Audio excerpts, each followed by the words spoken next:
Chapter 4, exercise 4.2, question number 18 கான solution. Question number 18, if the letters of the word funny are permuted, if all possible ways and the strings thus formed are arranged in a dictionary order, find the rank of the word funny. ஃபனிங்கிற வார்த்தையில் உள்ள எழுத்துக்களை மட்டும் பயன்படுத்தி வரிசை மாற்றத்துக்கு உட்படுத்தி கிடைக்கும் எழுத்து சரங்களை ஆங்கில அகராதியில் உள்ளது போன்று வரிசைப்படுத்தும் போது ஃபனி அப்படிங்கிற இந்த வார்த்தையின் தரம் என்ன, அது எத்தனையாவதாக வரும்? அதில் உள்ள எழுத்துக்களை தான் பயன்படுத்தணும்.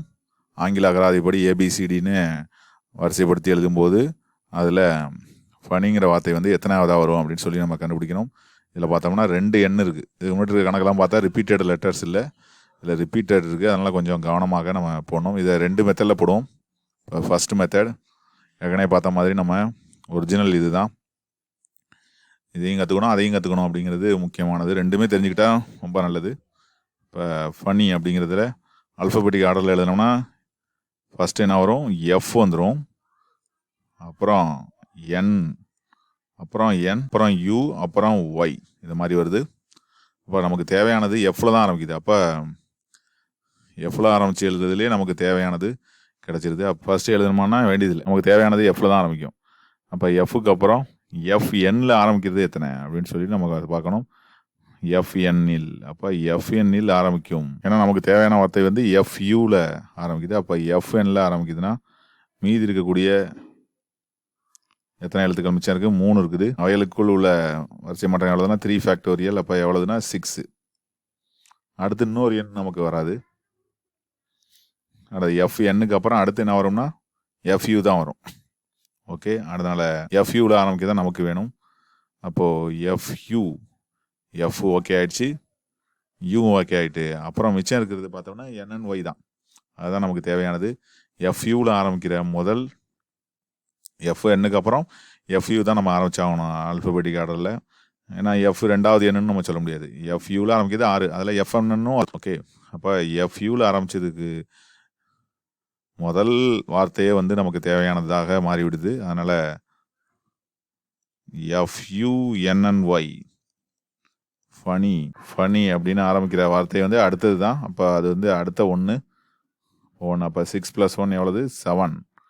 அப்போ rank of the word funny அப்படிங்கிறது என்னென்னா 7 அப்படின்னு நமக்கு கிடச்சிருது. அப்போ 7வது வார்த்தை எழுதக்கூடியதில் 7வது வார்த்தையே நமக்கு தேவையானது கிடச்சிது. மொத்தமாக எவ்வளோ இருக்கும் அப்படின்னா மொத்தமே 5 லெட்டர்ஸ் இருக்குது.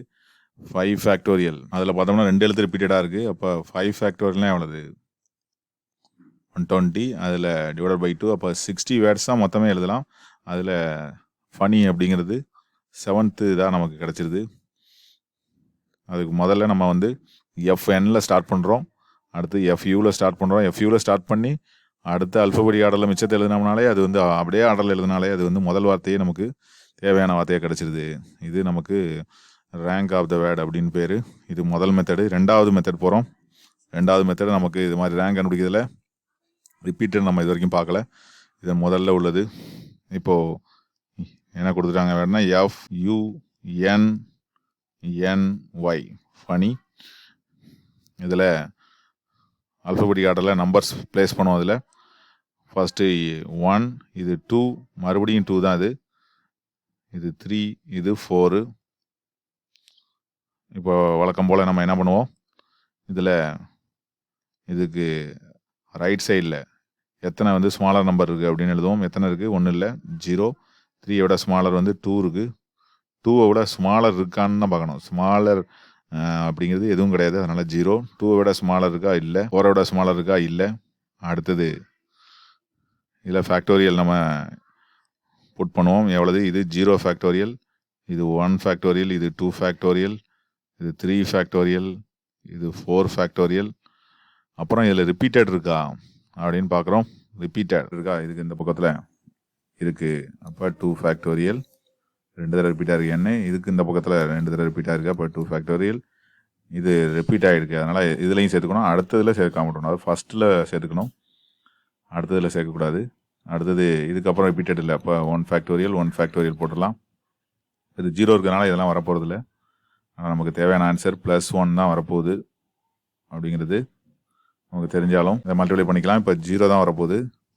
இது என்னென்னா 3 factorial divided by 2 factorial into ஒரு 2. அடுத்தது வந்து 0 தான், அடுத்தது 0 தான், அடுத்தது 0 தான். இப்போ 3 ஃபேக்டோரியல் டிவைடட் பை 2 இன்ட்டு 2 அப்படின்னு கிடைக்குது. இது பார்த்தோம்னா இப்போது 6/2 இன்ட்டு 2.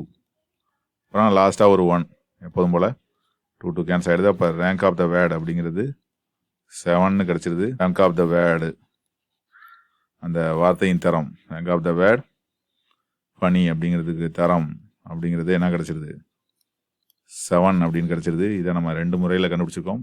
ஒன்று நேரடி முறை, இன்னொன்று இது மாதிரியான குறுக்கு வழி ஷார்ட்கட் மெத்தட்லையும் கண்டுபிடிச்சிருக்கோம். 2 வழியுமே நம்ம பயன்படுத்திக்கணும். இதில் ரிப்பீட்டட்ஸ் வந்தால் என்ன பண்ணுறது அப்படிங்கிறத தெரிஞ்சுக்கிறோம்.